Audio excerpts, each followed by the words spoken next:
with that in mind, I'm going to move us forward. I'm going to like to introduce Dr. Mike Dockry. He's a member of the Citizen Potawatomi Nation and an assistant professor of tribal natural resource management at the University of Minnesota in the Department of Forest Resources. His research and teaching focuses on incorporating Indigenous knowledge into forestry and natural resource management. Mike is a nationally recognized expert in tribal forestry, tribal relations, and building tribal partnerships. So take it away, Mike, and make sure to unmute. There we go. Thanks. Great. Bozo, everybody. I'm Mike Dockry. It's a real honor to be here. I'm going to talk a little bit about Indigenous leadership and innovation around climate change, and then most of my presentation will, I guess the second half will be about building partnerships and just some ways to get involved that we found really useful to support tribal goals, tribal sovereignty, and tribal natural resource management. So before I begin, I'd like to just acknowledge that at the University of Minnesota, where I live and work, these are the historical, traditional, and contemporary lands of the Dakota people. And as such, I'm really obliged to build relationships with the Dakota, as well as other Indigenous people of the region, to support their goals for natural resource management. And I teach about this, I do these kinds of talks in a hope that I can help others learn how to partner better with the tribal communities that are invested or have traditional territories where you live and work. The presentation, rough outline, I'll talk about tribal innovation in forestry, starting with the earliest examples of sustainable forestry in the United States coming from Indigenous communities. Then I'll talk a little bit about the leadership and some of the innovation that's happening around climate change itself. And then, like I said, talk about tribal partnership building. So just a little overview about the North United States American Indian forestry. There's over 570 recognized tribes, federally recognized tribes. There are state recognized tribes that aren't federally recognized, and there are tribes that are seeking either state or federal recognition. That's a lot of very diverse tribal groups. Each one of those has sovereign government that have their own histories, language, cultures, traditions, etc. So I want to leave everybody today, this diversity of Indigenous people in the United States is large, and there's also diversity within each community, as we know. There's no monolithic American Indian perspective, there's no monolithic, even within one tribe perspective. These tribes manage about 18 million acres or 7.3 million hectares of forest land. That's the reservation forests, and I'll show a map in a moment.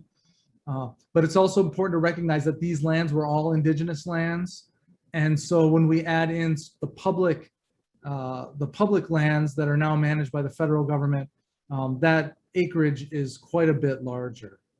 And these tribes have managed these forests for many, many goals over many generations, and they've managed through many changes. So climate change essentially is not something that's extremely new for the tribes. My tribe, for example, we're traditionally from the southern part of Lake Michigan, and then my family and relatives were removed in the 1830s to Kansas, and then to Oklahoma in the 1860s, where we took allotments. That migration is a massive climate change. The modeling shows in 100 years that part of southern Lake Michigan, the Great Lakes area, could potentially look like Oklahoma, where we are today, right? That's a climate change. The social change, obviously immense, as well as an economic change. And this first innovation that I'm going to talk about is the tribal forest management on the Menominee Reservation, where they've really took that ability and their knowledges and put it to integrating into the economy with forestry as a way to preserve their forests, their tribal sovereignty, and their lands. So here's the map of the United States with the federal and Indian reservations. So this top color here where my mouse is, that's color for the Indian reservations. And you can see there's lots of those larger ones here. I work in Wisconsin. Right there is where I'm going to talk about. Oops. Right here is the Menominee Forest. Talk about that, and you'll see this is where Potawatomi kind of territory, traditional territory is. And I said we were moved to Kansas and then down to Oklahoma. I'll just reiterate that these forests have provided material culture for our people. The forests have provided economics, whether it's timber, whether it's creating baskets, whether it's harvesting wild rice. These have been extremely important economically, culturally, spiritually, in many ways. And as I go through this presentation, a lot of the philosophy that our Indigenous communities hold is that we are all related, not just you and I as human beings, but also with the rest of the world. We are related to animals, plants, fish, rocks, water, etc. And that we have responsibilities for these relationships. And that's what this tribal innovation, I think, comes down to, understanding that deep relational tie that our tribes have with the land. So here's a map that the Menominee tribe made. I'm switching into this. This is the first innovation. This is based on a lot of the work that I did for my PhD while I was working with the College of Menominee Nation and the U.S. Forest Service. But anyway, here's the Bay of Green Bay. This is Lake Michigan, you can see. And all this colored land is essentially the traditional territories of the Menominee Nation. It's a forested reservation, about 235,000 acres. Most of it's 95% is forested, dedicated to sustained yield forestry. And you can see this little cutout here. The yellow is where the Menominee Forest is. And from 1854, when that reservation was established, 1854 and 1856, until today, they've been harvesting trees and milling timber from that land. And today they have more timber and more higher quality than when they started. That's truly a sustainable way. The basis of this is the relationship and maintaining diversity on the landscape. So how do Menominee define sustainability? How do we all define sustainability? This is taken from a fire tower on the reservation. Well, they often look at the Google Earth image. So I don't know if you've done this before, but here's the Menominee outline that you saw. That's forested. You can see it from the satellite imagery. This is Lake Superior. Down here is the Bay of Green Bay again. But Menominee people say this is sustainable. Look at this. This is what we're doing. We've harvested more. We've maintained our forest and maintained our sovereign control over that forest land with forestry, giving our people jobs and the opportunity to maintain those relationships that they have with each other and the forest. So another innovation comes in the treaty era, where one of their treaty era chiefs was negotiating for the tribe. And as the land base was shrinking in these land cessions, he had a vision. He laid out a vision for sustainability. Again, this is tribal leadership as innovation. And he's credited as saying, start with the rising sun and work towards the setting sun, but take only the mature trees, the sick trees, and the trees that have fallen. When you reach the end of the reservation, turn and cut from the setting sun to the rising sun, and the trees will last forever. That's emblazoned upon the Menominee tribal enterprises, the forestry organization for the tribe. And that really sets up this idea that we can harvest in these landscapes and maintain the forest, which in turn maintains the people. You don't have to read this. It helps me remember what I'm talking about. But in 1890 then, so the reservation was established, Chief Oshkosh was in the mid-1800s. In 1890, a federal law was passed that limited timber harvesting on the reservation. And that was a great way the Menominee tribe felt to enact Chief Oshkosh's vision of maintaining a slow harvest and not just clear cutting everything. So in 1890, that was the peak of lumber, pine lumber coming out of the lake states. And this was a vision that the Menominee could get behind for maintaining that. Again, this is tribal leadership and innovation in forest management. And so from that 1890s time, they've been, like I said, they've been harvesting and leading the way towards sustainability here for us. And so I really see the sustainable forestry as innovation. I'm going to talk about now, just let's real briefly talk a little bit more about some of the other innovations in forestry, restoration, and climate change. Just have a couple slides here on this, and then I'll get to the partnership work. But here's a picture on the White Mountain Apache tribe doing some prescribed burns, maintaining, we saw in Dr. Nagel's presentation, the fire and adaptive management. Well, these are tribes employing a lot of this research in the activities that they're doing in order to maintain those connections with the ecosystem, in order to maintain the economic benefits that the trees provide through forestry, and then, like I said, all of those cultural values. The tribes have really been leading the way in, I think, fire and fuels management, and like I said, they're very interested in using research and working with folks that are going to help them maintain the diversity on the landscape. Here's a picture, aerial photo. I like the fire ones. This is on the Menominee Reservation, setting prescribed fires and doing some treatments in a pine barrens. This is, again, maintaining diversity on the landscape is seen as a way to be resilient to climate change. And in fact, it has been resilient up to this point with that diversity happening. And now I won't go into all the Menominee sort of climate change innovations, but they've been doing a lot of things and working with a lot of the same people that Dr. Nagel was mentioning with the Forest Service and some of the researchers doing this type of adaptive silviculture, climate change adaptation. We've got a small group, but there's a lot of really good resources here, so I wanted to share this. It's the Northeast Indigenous Climate Resilience Network, and we have a lot of information. I encourage you to go check out the resources.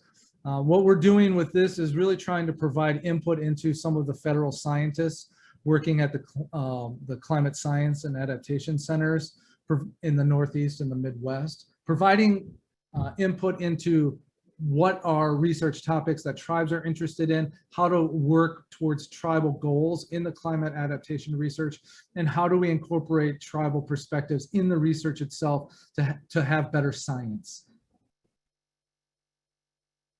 Another innovation coming out of a lot of this work, again, Dr. Nagel's presentation was a nice setup here, but is the Tribal Climate Adaptation Menu. This was a team that got together with basically one of these types of workshops that Linda, Dr. Nagel mentioned. Tribal people and non-tribal people got together in the Midwest and really took a look at climate change adaptation. What are we going to do on the ground? How do we take all those wonderful scientific reports, workbooks, et cetera, and employ them to actual on-the-ground management for our tribal people? And how do we do it in a culturally sensitive manner that really highlights those relationships that we have, again, with each other and the natural world. So this is an innovation. I see climate adaptation planning following this as we move forward. And I think if you Google Tribal Climate Adaptation Manual, you'll be able to find this very easily. And I've mentioned now even that last report, but partnerships, I think, are extremely innovative ways to confront climate change, natural resource management.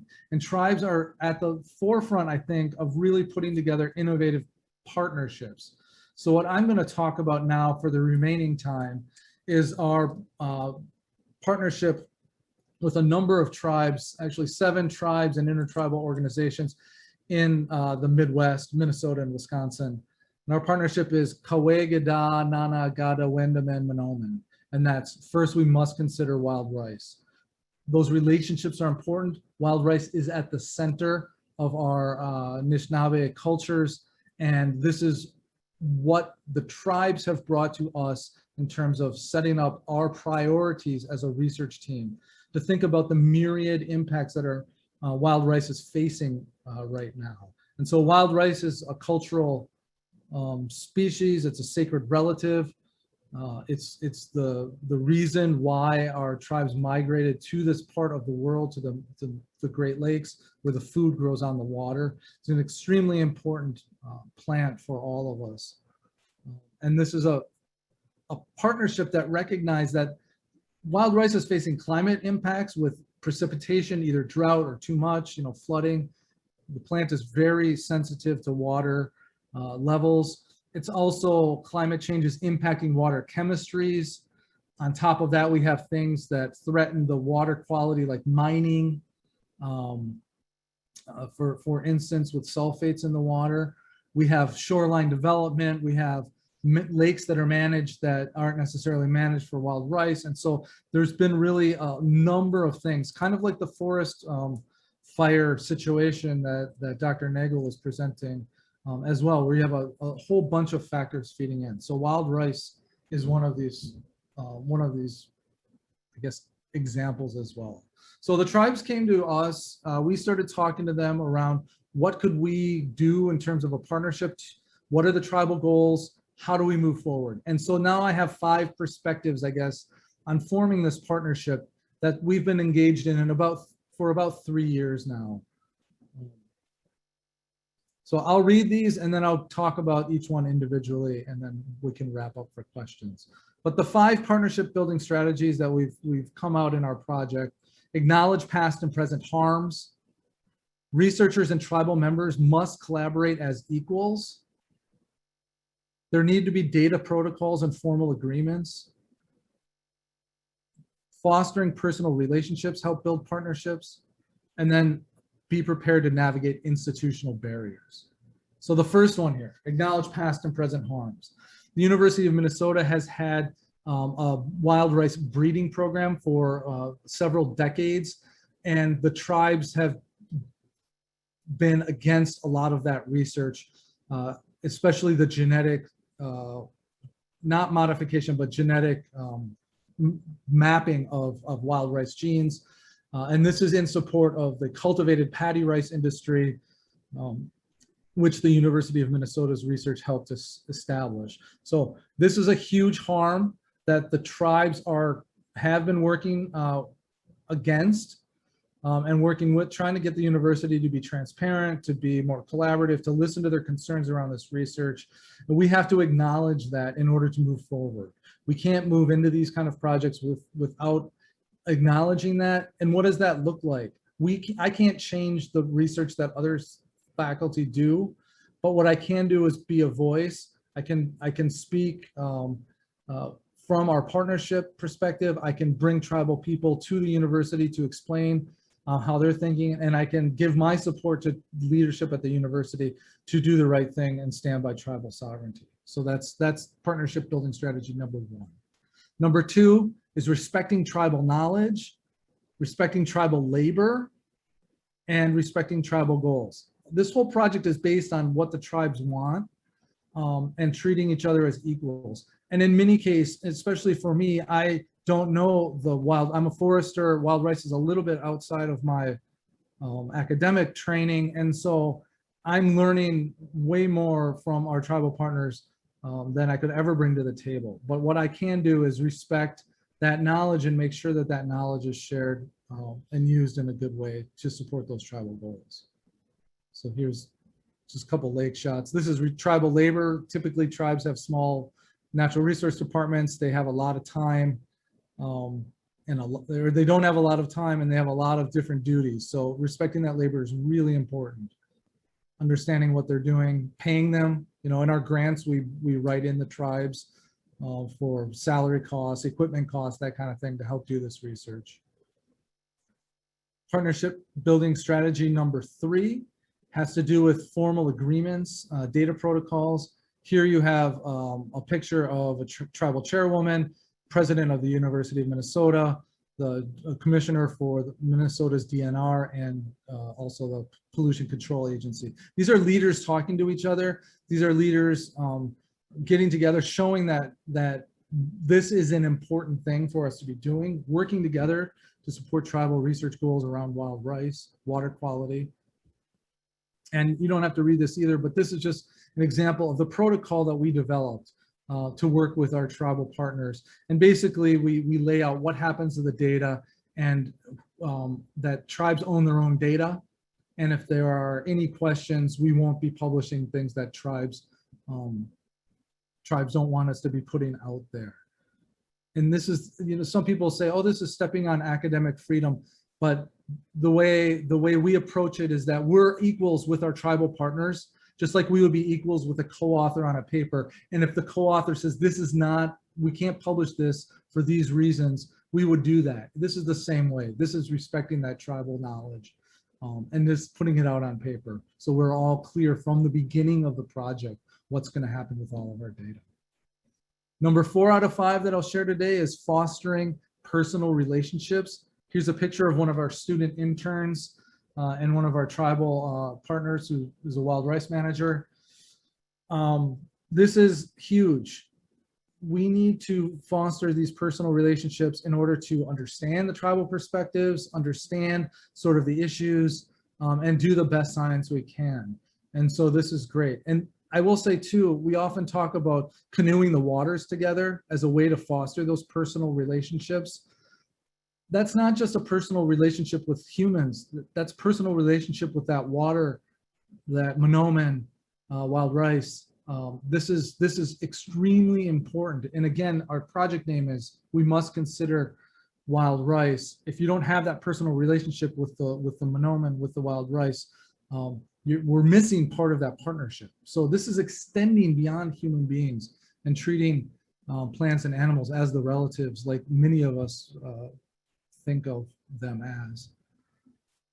How do we do this with our human friends? Well, we eat lunch together. That forms personal relationships.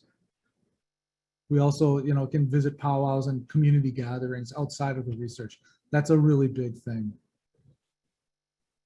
And then finally, the last partnership building strategy that I'll share today is that navigating institutional barriers can be a challenge. Be prepared. Not everything is going to work. There's many ways that these projects can go awry, but I'll skip down to the bottom bullet point. These tribal partnerships are for the long term. Our tribal people are resilient. We are forward thinking. We're going to be here. We are here. And that if something doesn't succeed today, we can keep working at it. We need to keep working at it. One of the ways that helps us is getting those protocols together, signing agreements, memorandums of understanding, that kind of thing with our tribal partners, because then that's very clear and it can withstand changes in personnel, et cetera. And in order for all of this to happen, we need tribal support from their leadership, and from the institutional, in this case, the university's leadership as well. The final thing, one more, I thought I was done, but you get 2 more minutes of me here. Engaging Native and non-Native students. That's been an explicit goal from many of the tribes that I've worked with throughout my career. And that's extremely important. One, we need more tribal natural resource managers managing our ancestral territories, managing our current land holdings, and we just don't have enough. So we need those students to engage in our research early on. And we have a real success rate of having students come in as undergrads, work on our research projects, and then go to grad school. So that's great. But it's not just for the Native students. Our non-Native students also need to learn about tribal sovereignty, tribal natural resource management goals, tribal perspectives on the environment. And in order to do that, again, we have to form those relationships. So bringing those non-Native students together as well has been transformative. And I will say not only non-Native students, but non-Native researchers and faculty as well. Get the 2-minute warning here. So 2 minutes, yep. Yep, I see it come in there, Paul, thanks. Partnerships are the foundation of integrating Indigenous knowledge. We talk about that a lot. Again, you can't understand the Indigenous perspective if you're not out in the waters, in the forest, listening to people. That's actually helped us. I won't go into it, but that's helped us change our science and produce better understandings of this wild rice ecosystem that is under such threat. Last slide. I want everyone to remember sustainable forestry started with the Menominee in the United States in the 1800s. Building these relationships with each other, but also with the natural world is really important. And that's how we incorporate different values and new innovations through these relationships. Tribes are playing a role, leading us through climate change, giving us ideas and helping form solutions, because we have not had great track records to date. And we really need that tribal input into how we get out of this and how we transform our relationships with each other in the natural world. So, miigwech, everybody, thank you. And I will stop sharing. This was when it wasn't so hot out. We took this on one of the lakes a few years ago. That's me and my kids. So thank you, Mike, for that excellent talk. And I think there's a couple of questions, Lisa. If you could field those and read them off, we'll put them in front of Mike. Yeah, one from Terry Sherrick. It sounds like partnerships are with tribes and non-tribes as well. Is that correct? Yes, these partnerships are important to bring in. Like the Forest Service has their research branch. The Forest Service, I worked for the Forest Service, so this is a partner I know very well. You know, they have national forests that they're managing. The tribes themselves have the tribal government and their natural resource departments. We've got intertribal treaty organizations like the Great Lakes Indian Fish and Wildlife Commission that's managing off-reservation treaty rights. We've got states, you know, the DNRs, it's a whole, it really will take all of us as we look at these landscape level changes. We need all the landscape sort of, the people working in the landscapes to come together. And I always think of those partnership activities, and I do a bunch of research on building partnerships with tribes, but I often will say this is good information for building partnerships with anyone, forming relationships, having upfront agreed upon goals and objectives, etc. I see that we don't have another question, Lisa. So, but I always am ready and waiting with one. Whether I hope it's a one that's worthy. I'm just a very broad question, Mike. Do you occasionally run into problems with Native American traditional uses on these lands versus having to generate some income from forests in a broad way? Are those issues of conflict sometimes present? Yeah, one of the research studies I did a lot of oral histories with some of the Menominee people, just talking about forestry. And one thing that stuck in my mind was in interview participant, and she told me that about this conflict. She basically said, I would be worried if we didn't have conflict around forest management, because that would mean people didn't care anymore. And so she viewed conflict as a healthy thing, important thing to discuss what are the real goals and how do we get there together. Certainly not everyone's going to agree upon every treatment, but if we are forming those relationships, and this is more for off the sort of tribal land, but more on kind of federal lands as they're making decisions. If we have strong partnerships and the tribes are telling us that we should not do a certain type of management in a certain area, we should have strong enough partnerships to accept that and do a project somewhere else. There's so many acres that need to be treated. We don't need to be doing things on every single acre that tribes might tell us that's not where we should be working. Or a corollary to that, I was on one project where a tribe was actually asking for some prescribed fire, and the land management agency wasn't able to do the prescribed fire due to the bureaucracy. And so the tribe sitting there, we want this area burned for these reasons, and the agency wasn't doing it. And that was, you know, we should listen to our tribes around this. Again, they've proven leadership, and I think we are coming to a broader recognition that without listening to tribes, without listening to those traditional understandings of the world we live in, we're not going to be able to get out of some of the problems we've found ourselves in. Oh. Well, thanks so much. And I also encourage you to put up any contact information or a website link to some of this work on the Menominee Nation, or broader in terms of the blending the rice culture with forestry. That would be really informative for us, and folks can find that information in the chat if you could put it up there. I'll point out that there are answers to some of the questions in the Q&A. So if you go to the Q&A, you can see if the presenter didn't have time to answer your question directly, they may have given you the answer in the chat, or rather in the Q&A.